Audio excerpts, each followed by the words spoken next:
छह अज़कार जो गम, परेशानी, दुख, तकलीफ, बीमारियों और गुनाहों के खिलाफ बेहतरीन और कारगर हथियार हैं। शेख अब्दुर्रहमान बिन सादी रहमतुल्लाह अलैह कहते हैं, मैं किताब और सुन्नत के मुताले के बाद इस नतीजे पर पहुंचा हूँ कि जिन छह अज़कार के पढ़ने पर ज़्यादा जोर दिया गया है और वसीयत की गई है, वो छह अज़कार जो मैं बयान करने जा रहा हूँ, ये गम, परेशानी, दुख, तकलीफ, बीमारियों और गुनाहों के खिलाफ एक बेहतरीन और कारगर हथियार हैं। पहला जिक्र रसूलुल्लाह सल्लल्लाहु अलैहि वसल्लम पर दरूद भेजना। दिन में इसका ज़्यादा एहतमाम करते रहें, हत्ता कि दिन के इख्तिताम पर आप बहुत ज़्यादा दरूद पढ़ने वाले हों।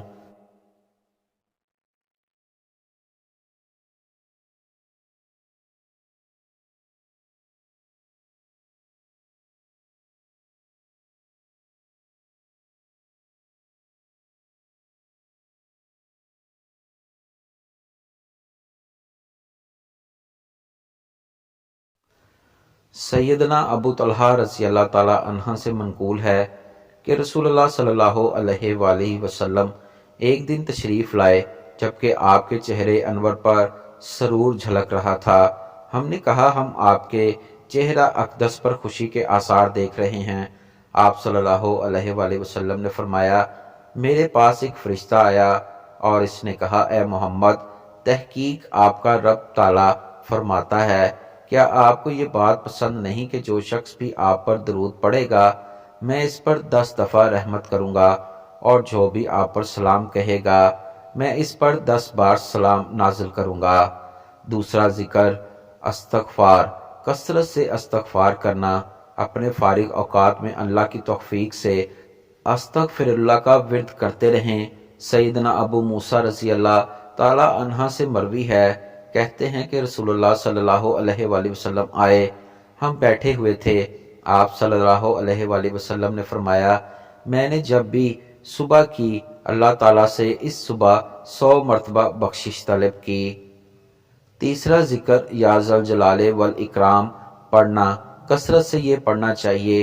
ये जिक्र भूली बिसरी सुन्नत बनता जा रहा है, हालांकि आप सल्लल्लाहु अलैहि वसल्लम ने इसकी वसीयत और इसके मुतल्लिक नसीहत फरमाई है।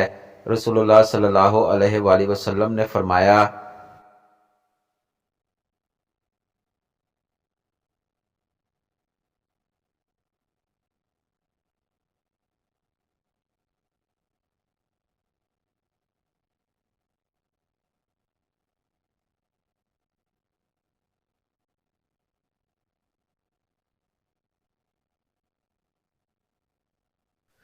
जामिया तिर्मिज़ी किताब मसनून अदय्या अस्कार के बयान में बाब कौल, ए जिंदा कायम रखने वाले और लाजम पकड़ो तुम या ज़ल जलाले वल इकराम को। सैयदना अनस रज़ी अल्लाह ताला अन्हा से रिवायत है कि नबी करीम सल्लल्लाहु अलैहि वसल्लम ने फरमाया, या ज़ल जलाले वल इकराम को लाजम पकड़ो। रसूलुल्लाह सल्लल्लाहु अलैहि वसल्लम ने जो इस जिक्र के पढ़ने का कहा है, इसमें एक अजीम राज पोशीदा है।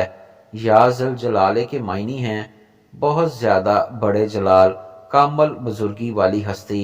वल इकराम के मायनी हैं और अपने औलिया के लिए इकराम व तकरीम की मालक हस्ती। और अगर आप गौर व फिक्र फरमाएं तो मालूम होगा कि आपने बुलंद बरतर हस्ती की तारीफ भी की है और इससे मांग भी रहे हैं। सोचिए, अगर दिन में आप ये सैकड़ों दफ़ा पढ़ते हैं या ज़ल जलाले, ज़रूर अल्लाह ताला इससे राज़ी होगा। और सैकड़ों दफ़ा पढ़ें वल इकराम, वो आपकी हाजात जानता है, वो ज़रूर अता फरमाएगा।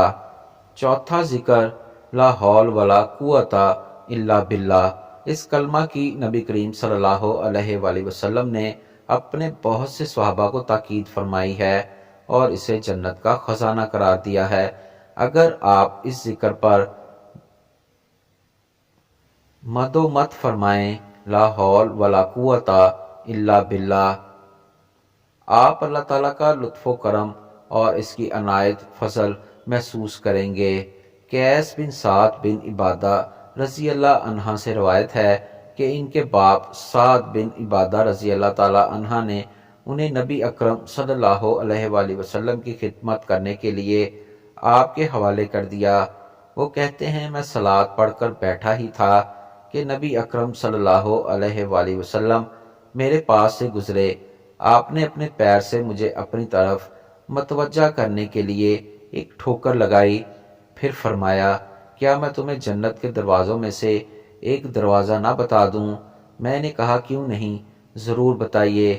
آپ صلی اللہ علیہ وآلہ وسلم نے فرمایا وہ لا حول ولا قوت الا باللہ ہے۔ پانچواں ذکر لا الہ الا انت سبحانک انی کنت من الظالمین، یہ اللہ کے نبی سیدنا یونس علیہ السلام کی دعا ہے۔ لا الہ الا انت سبحانک انی کنت من الظالمین، یہ ذکر غم و فکر کو بھگانے اور خوشیاں اور مسرت سمیٹنے کا سبب ہے۔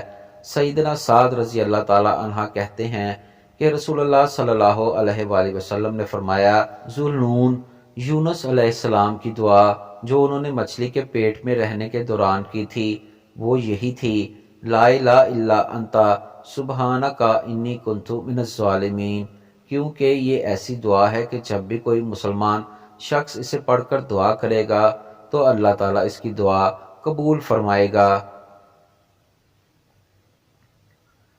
چھٹا ذکر سبحان اللہ، الحمدللہ، لا الہ الا اللہ، اللہ اکبر۔ سنن ابن ماجہ، اخلاق و آداب سے متعلق احکام و مسائل، باب اللہ کی تسبیحات پڑھنے کا ثواب، حکم۔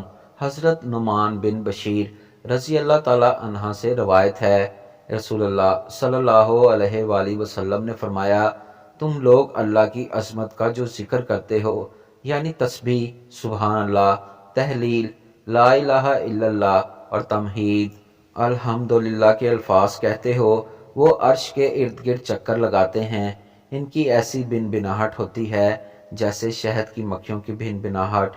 وہ اپنے کہنے والے کا اللہ کے دربار میں ذکر کرتے ہیں، کیا تم نہیں چاہتے کہ اللہ کے دربار میں تمہارا ذکر ہوتا رہے؟